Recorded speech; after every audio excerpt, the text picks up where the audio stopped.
पे दरदा अरे दर्द दे ले बा उहे नो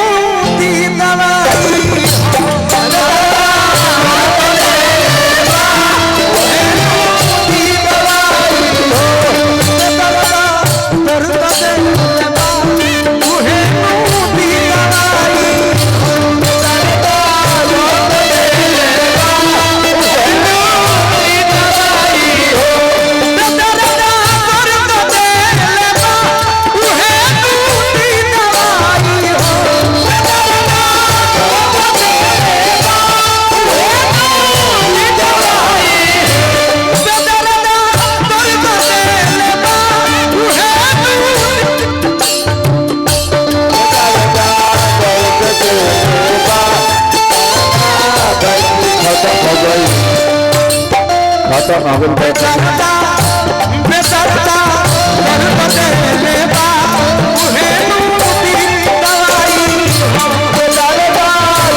परिवार के सदस्य हमारा सोनू भैया हमारा गीत के अगला कड़ी में जब प्रेम में बाधा उधोजी से कहे राधा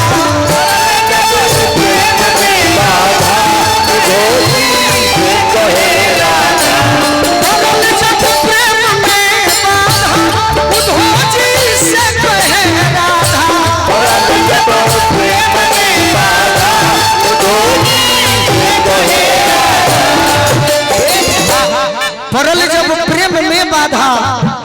उधोजी से कहे राधा क्या कहे रे क्या कहे रे कितन के अनुभव दुश्मन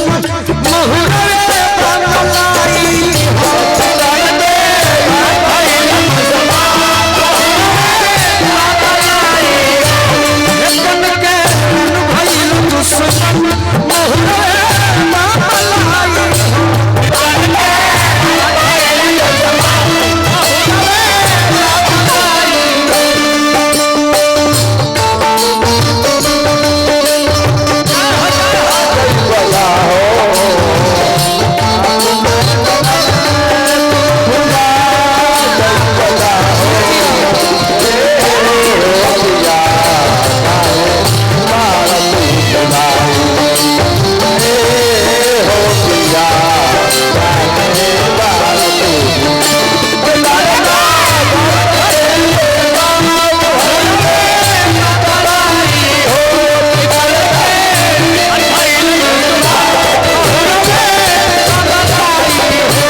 बाबा समझा करे कि राधिका को काम करो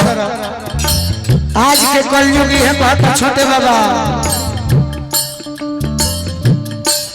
मोहरा फिल्म के शूटिंग में नहीं खजल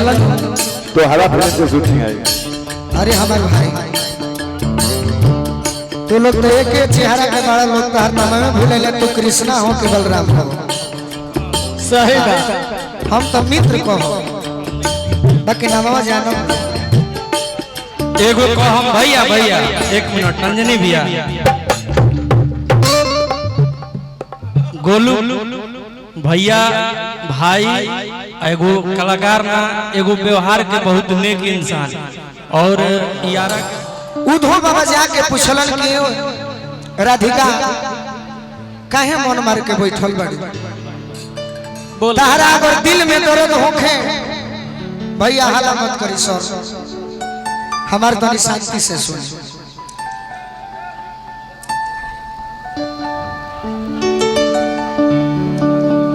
तहरा अगर दिल में दर्द होखे राधिका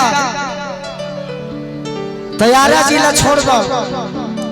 बक्सर बलिया छपरा सिवान गोपालगंज बेतिया बनारस गोरखपुर कुशीनगर छान मार दे तारा अगर दिल के दर्द के दवाई कोनो मेडिकल पर मिल जाई कह 2 मिनट में ले दे तनी राधिका जी जे जवाब दे तरी के ना उधो बाबा कैसे कहतरी कैसे कहतरी हो